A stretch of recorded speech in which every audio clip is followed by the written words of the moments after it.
বুঝতেছি না।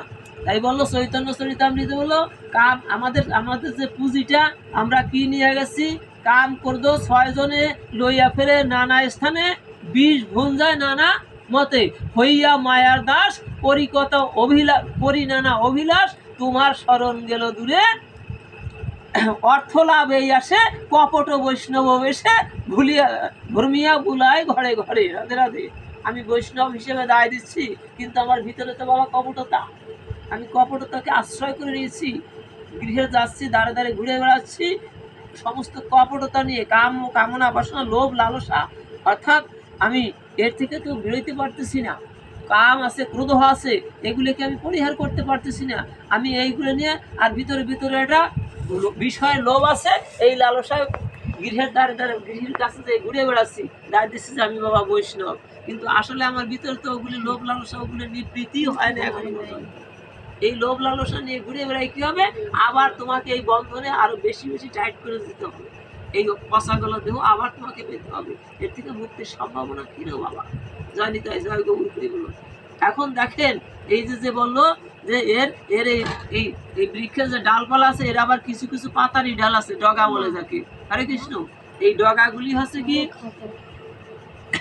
এই এই ডগা হচ্ছে কি আপনার যে এই যে ইন্দ্রিয়গুলি আছে, চক্ষু কর্ণ নাসিকা জিহ্বা ত্বক, হরে কৃষ্ণ, এইগুলো হচ্ছে ডগা। এ দিয়ে আমরা কি ভোগ করি, এইগুলো দিয়ে আমরা ইন্দ্রিয় সুখ ভোগ করি। এই জড় জগতের যে সমস্ত বস্তু আছে এরপর এইগুলি আমি শুধু ভোগ করতে চাই, এইগুলি ভোগ করে আমি আনন্দ পাই। বাবারে সবসময় এই আমার সমস্ত ভাবনা ঘিরে আমার জড় জগতের, আমার নাতিদের প্রতি আমার খেয়াল, আমার ছেলেটার প্রতি খেয়াল, আমার মেয়েটার প্রতি খেয়াল, আমার গাছপালার প্রতি খেয়াল, আমার ঘরটার প্রতি খেয়াল, আমার দোকানপাটের প্রতি খেয়াল, আমার চাকরির প্রতি খেয়াল, আমার সমস্ত ভাবনাটাই একমাত্র ওই ঘিরে। আমি ভগবানের ভাবনা ভাবছি, এটা শুধু কিসের ভাষা, এটা আমার মনের ভাষা না, এটি উপরই ভাষা। বলে এই ভাষা তোমার অন্তরের ভাষা তো না বাবা। তুমি সবসময় তোমার ভাবনা তোমার একেবারে আত্মকেন্দ্রিক, তুমি গোবিন্দ কেন্দ্রিক না, তোমার ভাবনাটা গোবিন্দ কেন্দ্রিক না, তাহলে তুমি জগৎ থেকে মুক্তি পাওয়ার সম্ভাবনা তো, তুমি তো মায়া আটকে পড়ছো। রামকৃষ্ণ পরমহংসদেব শিষ্য নিয়ে চলছে, শিষ্যরা শিষ্যরা জিজ্ঞেস করছে এই সংসারে এই মায়ার বন্ধনে জীব কিভাবে আটকে পড়ে। বাবা বললো যে এবার হাঁটতেছে, বলে হাঁটতে হাঁটতে হঠাৎ করে রামকৃষ্ণ পরমহংসদেব একটা আম গাছকে জড়িয়ে ধরছে। হরে কৃষ্ণ।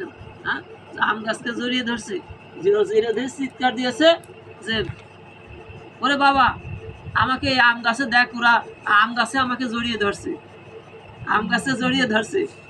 বিবাহ এই ভাবতে আম গাছে ধরেছে বলে আম গাছে আমাকে জড়িয়ে ধরছে।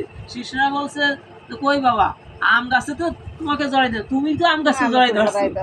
বলে বাবা রে, এই জগতের মায়াটা এইরকমই, আমি মায়াকে আশ্রয় করে আছে, আমি এই মায়া পাশ কাটানোর কোনো কৌশল আমি অবলম্বন করতেছি না। এই মায়াকে আমি করতেছি, আমার মোহজনিত অহংকার ভিতরে কাজ করতেছে বাবা। এই মোহজনিত অহংকার জীবের ভিতর যতদিন থাকে বাবা, ততক্ষণ পর্যন্ত ভগবানের চরণে আত্মসমর্পণ করতে পারে না। এই মোহজনিত অহংকার যখন জীবের মধ্যে হয়, তখন কি করে জীব নিজে এই অহংকারের বসে সে নিজেকে এই জগৎ, সে মনে করে এই দেহের মালিক আমি, এই সংসারের মালিক আমি, এই বাড়ির মালিক আমি, এই সমাজের মালিক আমি। হরে কৃষ্ণ। এরকম ভাবনা করতে করতে সে নিজে কি করে, নিজেকে একটা মালিকানা করে নেয়, প্রভুত্ব। হরে কৃষ্ণ। আমিই মালিক।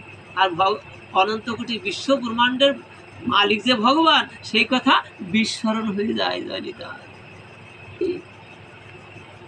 এই যে আসক্তিজনিত যে মোহ, এই মোহ আমাকে সর্বনাশ ডেকে আনছে।